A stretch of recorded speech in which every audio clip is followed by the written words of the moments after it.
if they get out of here Friday, it won't be the first time, but it'll be one of very few times when, at the very beginning of the session, when they said what their adjournment date is, they get to that adjournment date.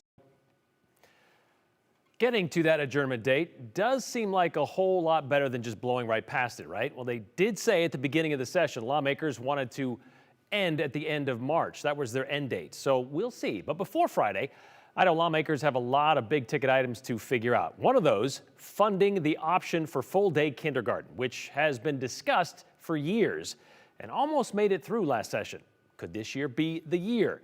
Literacy legislation could help pay for full-day kindergarten programs, and it's now just a full Senate vote away from getting sent to the governor for his signature. And while Governor Little will likely sign something that powers literacy, this isn't exactly the bill supporters pushed for earlier this year. Here's Joe Paris. For years, Idaho education advocates have pushed for funding to help pay for optional full-day kindergarten. Anytime that you can invest in early childhood education and literacy is a good thing. Beth Oppenheimer is executive director for the Idaho Association for the Education of Young Children. Like others, she's tracking House Bill 790. In short, House Bill 790 adjusts the literacy funding formula so schools receive dollars based on attendance and how students improve their literacy in the classroom.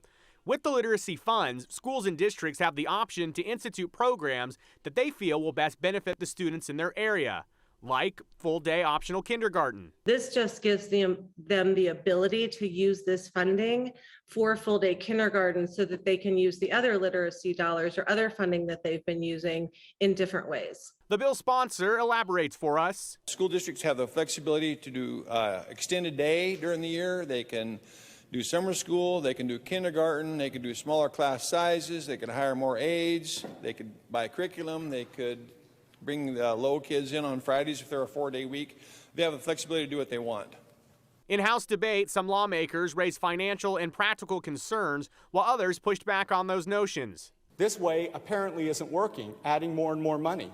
$72 million in a literacy program for what I think is already in the job description of K through 3 education. That reading is one of those fundamentals of K through 3 education, is it not? Why do we have to adopt another program and add more money for what is already supposed to be happening in schools?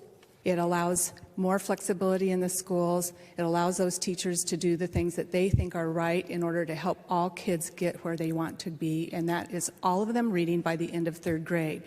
We want results. We've changed how we're asking them to show those results. I think it's well worth the money to do that. We have not talked about the research honestly. We don't have the research that honestly shows whether it's good or bad. We have not considered the hundreds of families in this state who do not want their 5-year-old in a full-day kindergarten. The schools are going to be incentivized to get their students to move from below basic to basic, basic to proficient, and maintain their proficiency, and I think that's important to know. After debate, the legislation passed the Idaho House, 40-29, and then it passed the Senate committee a short time ago, paving the way for one final vote in the full Senate. Should it pass there, it would then head to Governor Little's desk. Advocates for full-day kindergarten acknowledge that this isn't the exact bill that they had hoped to present and pass. They say they had hoped for specific legislation to fund optional all-day kindergarten. But still, education advocates say this is a good step in the right direction. Let's not let the perfect be the enemy of the good. Here we are, we're in a position where we can make some incremental improvements in the state's ability to fund early childhood education, specifically literacy. And at the end of the day, we want more children being able to read and have those foundational skills to be successful so that they're successful the rest of their academic career. Yeah, kind of like throwing the baby out with the bathwater. Just because it's not perfect doesn't mean it's not good.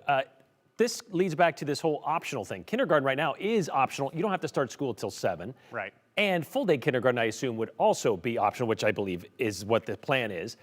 Would it make much of a difference, though, if it goes to the governor's desk and he signs it? Yeah, if the governor were to sign this, it would take some existing literacy budget dollars and it would allow local option. It would allow a local school district to say, if we had full day kindergarten in our community, we feel like that we would be having our students achieve at a higher level. We feel like they would be able to, by third grade, be where they need to be. So we want to do full day kindergarten. Now, in some communities, that may not be the best option. There are communities, for example, that go 4 days a week. So they would say, okay, on the 5th day, we bring, the kindergartners in for some one-on-one time. So there's a lot of different options, but what this legislation do is it makes it crystal clear.